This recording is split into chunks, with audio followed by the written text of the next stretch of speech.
Welcome to Hatem Birol show. I'm so happy because today one of my dearest people in the whole world is here with me.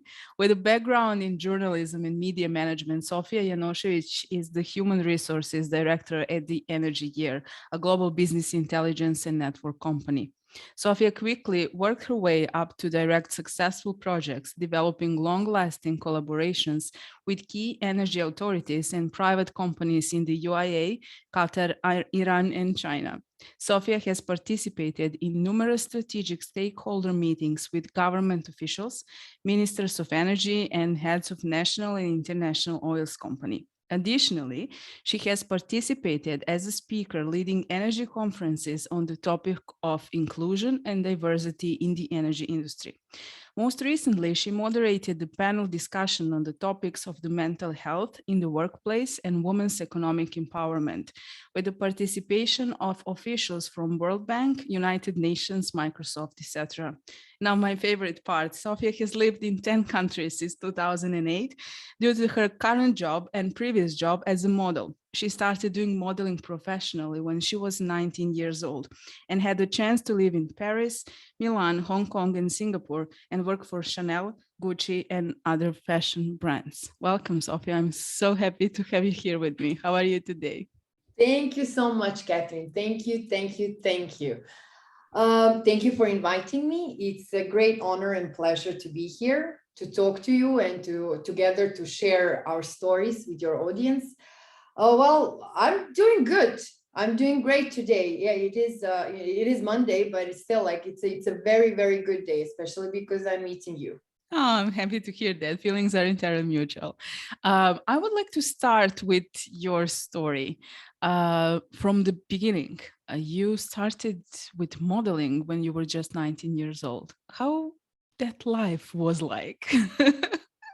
Oof, well, you to How it start, started, actually. it's it's an interesting story. Well, I've been always quite skinny and tall in my childhood and then as well like as a teenager. So as I haven't been interested that much into sports, unfortunately, I was very much interested in fashion. So let's say like this was my childhood dream. So even before I turned 19, I was doing a bit of modeling, bit of journalism on a local level in my hometown and a bit in Belgrade because I come from another town in Serbia. Mm-hmm. So it's a smaller town.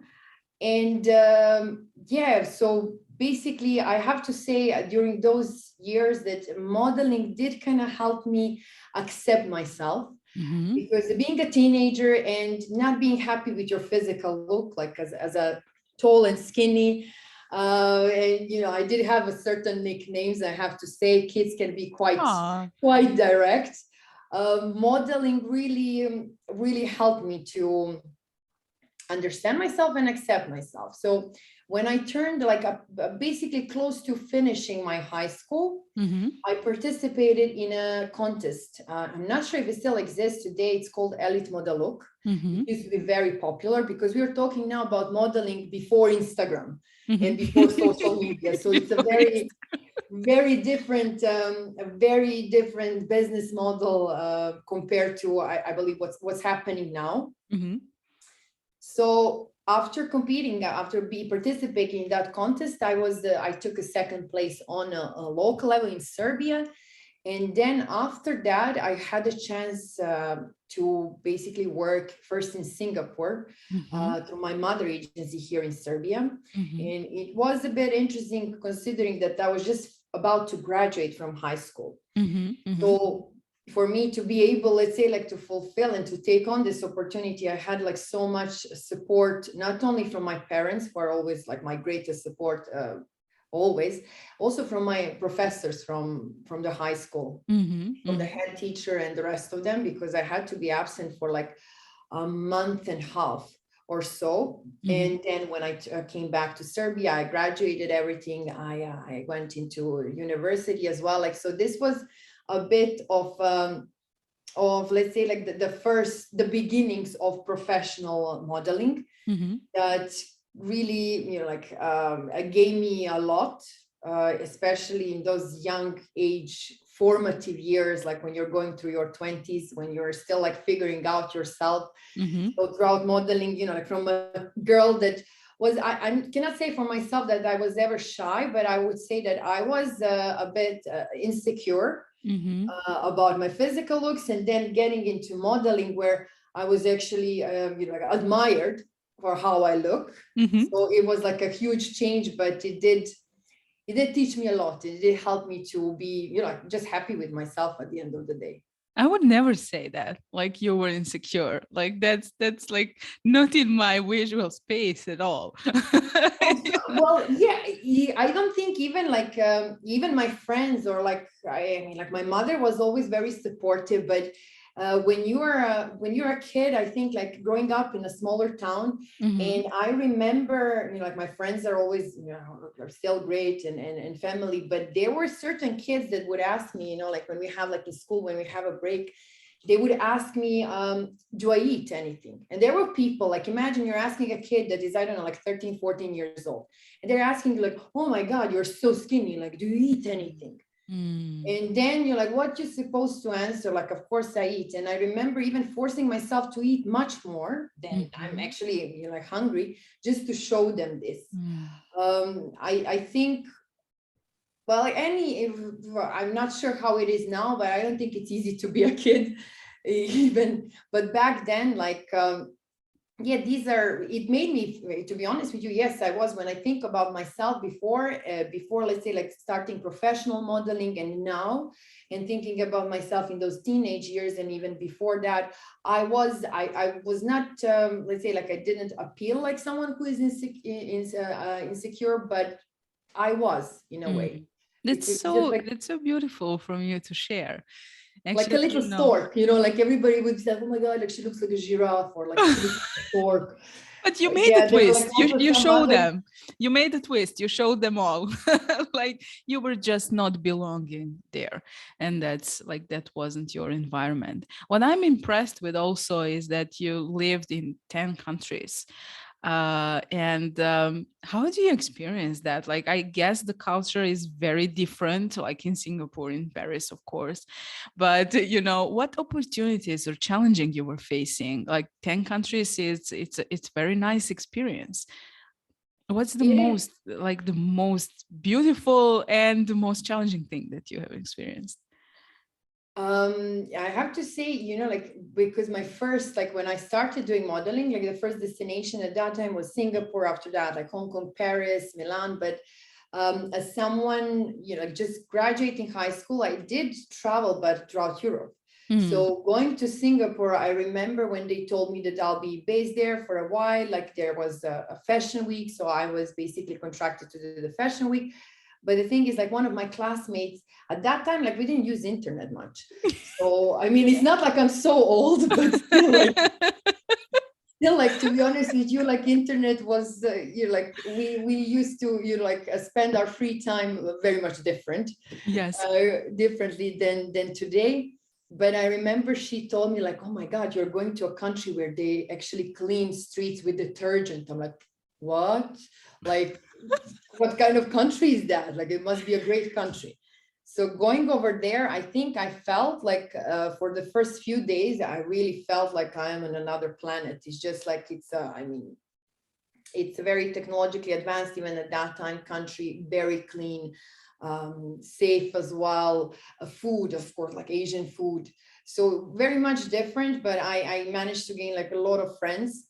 So it was a great experience in that sense, like that you, like from a young age, I learned how to, the necessity, and I'm not sure if that's something that I can call skill, or maybe I'm just like it comes naturally to me to adapt to other people and to other culture, basically to understand them better.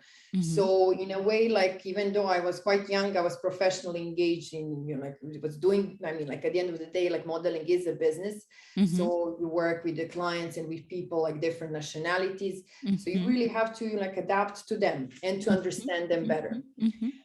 I can say that first, let's say, like when I started, like when I saw how serious modeling is, because everybody has a certain judgments and like perception, like, oh, people just take photos of you and that's it. Like, it's much tougher.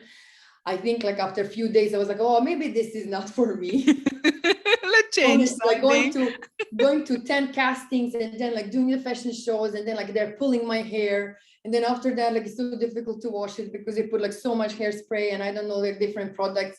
That was the beginning. Then I realized, like I'm 19 years old, like this is something that I wanted. I was given the opportunity. So it's just like, okay, like as in everything in life, you really have to, like adapt, and, like you have to accept the situation and work for it. Mm-hmm. But the funny thing is that at that time in the same agency in Singapore, we had like several like Serbian people from Slovenia, from Bosnia. So we were kind of like a high school, even though we were all working over there. Mm-hmm. And sometimes we would go to the same castings or same jobs. And we tend to be late everywhere. So the agency over there, they were, it's very, like Singaporeans, they were like, okay, they explained to us, they told us, okay, guys, you cannot be late. I mean, like you're paid, like you're doing a job. This is not, like this is not a child's game. But then when they realized that, like in our case, because it was like we were kind of like majority, they were okay. They literally gave us in our schedule, they were giving us a schedule ahead of time. So we would have to be everywhere like half an hour in advance. It took us a while like to realize what they did to us, that basically, since they were not, like able to cope with us not being punctual, then they realize, okay, we're just going to give them like a different schedule. So everywhere they'll appear early without I knew it. So yeah, you start learning about, like the cultures and how, like for how to adapt and how to deal with different people, even though, like it's done to you at the end of the day. I know how they feel because now I work with people from 30 countries, and it's very, very different approach when I'm working one-on-one with someone from, example, Saudi Arabia and someone from Australia. And at the beginning, we learn about each other. The more time we spend together, it becomes easier. But these funny stories, like cultural, let's meet at 3 p.m. your time or my time. and that doesn't count the time zone. It means, are you going to be on time or not? Exactly. Like a lot of, I enjoyed very much, honestly, like I love, I'm naturally like very curious, and I love living in different places and getting out of my how to call it, like comfort zone or like zone of familiarity, right? Like, so I love experience. I love different cuisines. I love different cultures. I love hearing about customs. And at the end of the day, like they're also that we do have differences, but we also have so many similarities. And like thinking about like how this planet is so big and it's different, like different civilizations, different nationalities. But then at the end of the day, like we have so many beautiful differences and so many beautiful similarities. So I really enjoyed in that, and I enjoyed in every country where I lived. And I maybe, like I was the lucky one everywhere. I had really good experience. Where did you like living the most? It's hard to say, honestly. Like I loved Istanbul a lot. I still love that place. I still love the vibe. Like Turkey in general, they have a beautiful coast, but like Istanbul, because it's a mixture of cultures. Then Paris, like Paris with the history, with architecture. Everywhere I love the food, honestly. Like in China, where I've been in China, I ate everything. I have to say, like, you see how things change? Now you love the food. Yeah, exactly. Basically, yeah. But Iran, Tehran was a great experience. Like that country in general, like has like so much culture. People are very welcoming, and just being over there, like in a country that maybe not many people go, and maybe it's not the most popular place, and then being able to share my experience, it's also a great, it's a great thing. UAE, all these countries have, like I love to, like I would love to visit them all again, and sometimes I can manage that, but they're very unique in their own way. What I love about you is that butterfly spirit of yours, because you change things in your life, and when you change, you drastically change them. So the twist in your career from modeling to energy industry and the oil industry is like completely two different worlds for me. how that feels for you. Like how did shift even happen, and how do you feel now when you're working in, we would say, we don't know, but we would say a very serious, like, industry. Oil and energy is like completely different. I believe that maybe even the being serious, it's the same on both, like these maps, modeling and this industry. But I just can't put these two together. Can you help me with that? It's true. To be honest with you, like I was also in the beginning, it was, I mean, like the transition, it happened because at some point, I mean, I love modeling, I love fashion, and everybody kind of expected me to continue in that direction. But to be honest with you, I just thought like, okay, I mean, like, I'm not interested anymore. There is nothing for me, like to do here. I was just like, okay, there is something else like that there. I would like to see like some other challenges, like how is to work in other industries. And I just wanted something different and something else. I was a bit, like I did modeling for a while, like, and through modeling, I learned about like different positions. I learned about the industry itself, about the process. So there was a time to say, like goodbye. And then, like it was, this opportunity came up to work for the company, the energy year. And I love the opportunity, of course, because it gave me as well a chance to live in different places and to travel still. And the energy industry, I have to say, I was always kind of intrigued and curious about it, because at the end of the day is the industry that it's really like powering the modern world, the world that we know now. Like my lipstick, our phones, like everything comes from a certain particle from petroleum or oil. So it was quite, I mean, like challenging in a way, like to really comprehend the industry, to understand the industry, to learn about the industry, because what we do, like we work in countries that are rich in hydrocarbons and in energy. We work with ministers directly, with CEOs from public and private companies. So basically, I really had to do like a lot of learning and to how does that refine my skills and to upgrade myself tremendously, to be able like to work with such experts and professionals, and to be able at least a bit to level with them, considering that these people have like tremendous experience, and as I said, they're professional and experts.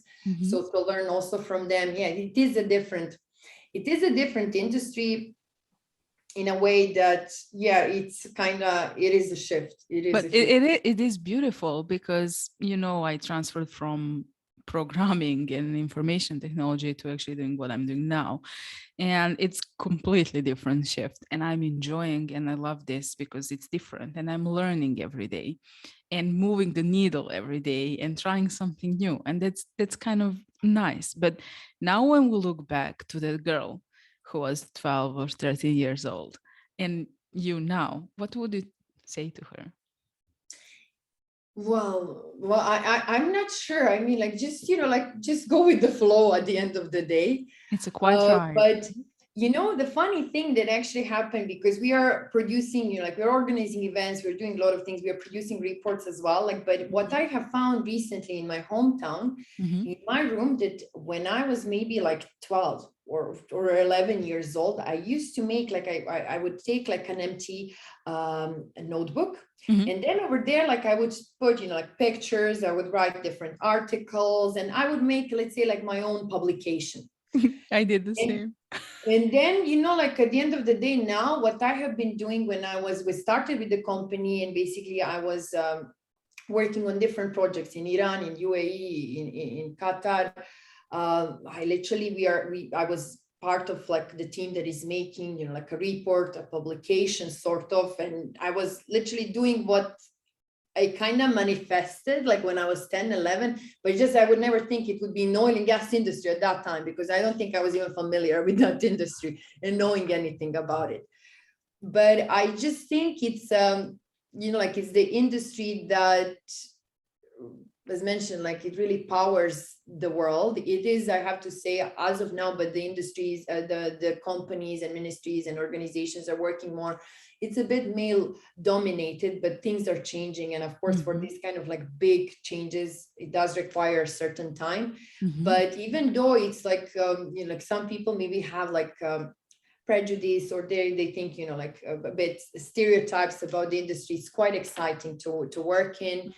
It's quite exciting to see, you know, like how much, you know, like we depend on it, and how this industry is really important in like powering all the other industries that allow us to, you know, like be able to live and be able to travel and be able to use technology and gadgets. So it's one of the, let's say, the most important ones in the world. Basically, everything depends on it, right? Everything. It's a funny thing, like there, I think like more than 6,000 products that we use on a daily basis do contain like certain particles that then at the end of the day like come from petroleum, refined petroleum, or like gas or some sort of. And we don't even know that. Yeah, we don't. I mean, like lipsticks, for example, I think like there are other as well, like elements. So it is a quite important industry that, you know, So like the manifestation works. well, at that time, I didn't know, you know, it was a manifestation. Now you know. Like, okay, you know, like a child, like hobby. But then when I was like, oh my God, like literally, I kind of, you know, like put myself in this situation when I'm actually probably, I don't know, like maybe at that time I was, you know, like taking inserts and photos of models or like writing fashion articles. So I did a bit of fashion, you know, like without writing articles. But now, you know, like I went onto this side. It's just the industry that, to be honest, at that time, I don't think I was aware of it. Yeah, but the universe did. So now when you know consciously, let's make a new notebook. It's true. You gave me now a good idea. And this thing also about 10 countries, I remember at the beginning when I started doing modeling, I was like, okay, I would love to live in 10 different countries, but I was just kind of like, you know, like sitting and thinking like, yeah, it would be really cool to live in 10 different countries, and then I'll settle somewhere and then I'll see what next I'm going to do.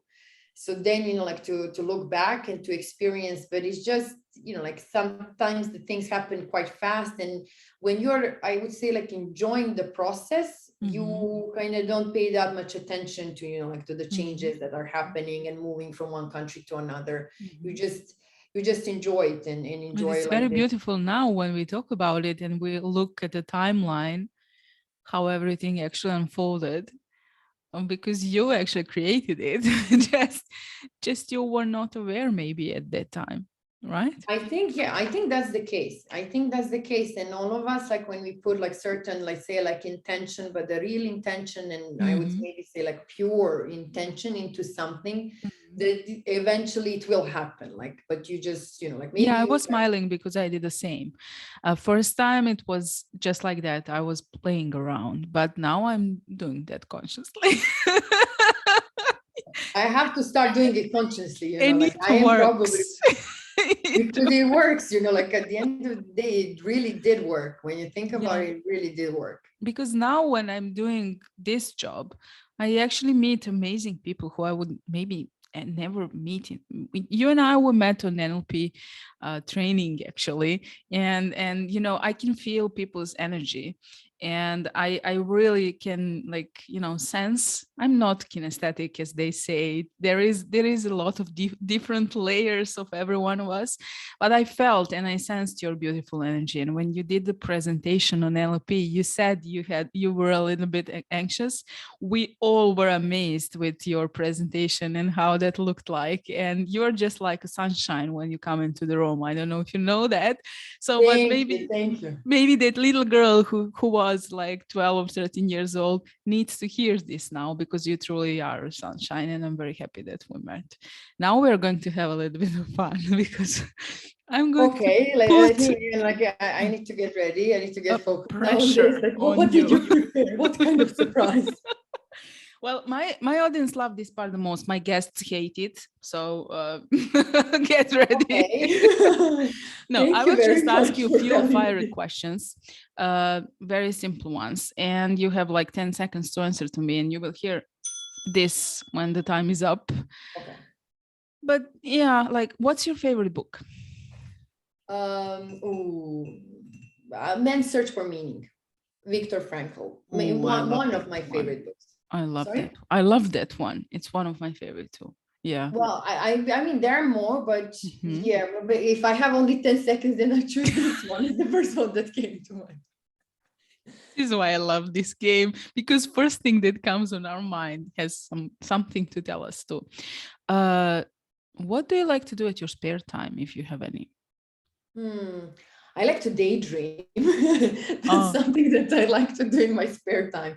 Of course, I like to meet as well, like with my friends. I love to explore new places.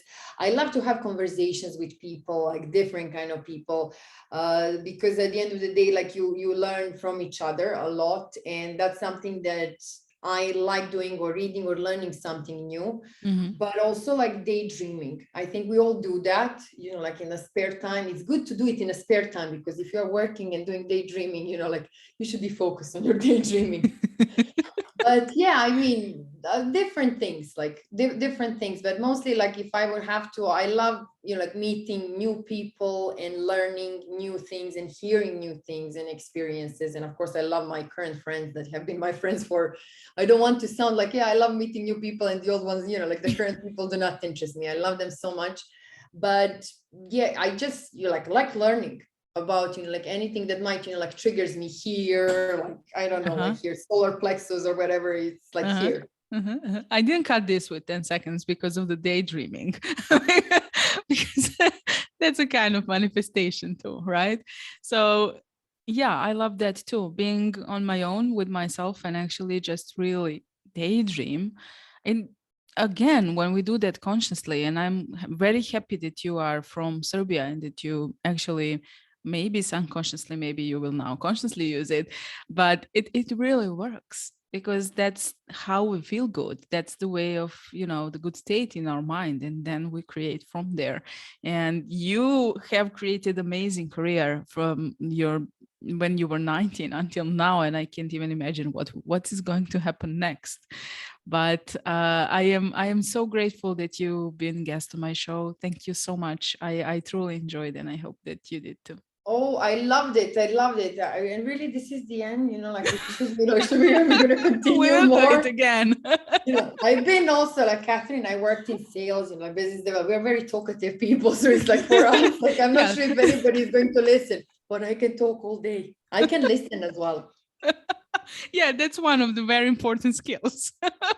Since- I can do both, like as someone, as the ex-salesperson, this is also part of my career that I really loved. I mean, I loved call it business development, call it sales. I really love that.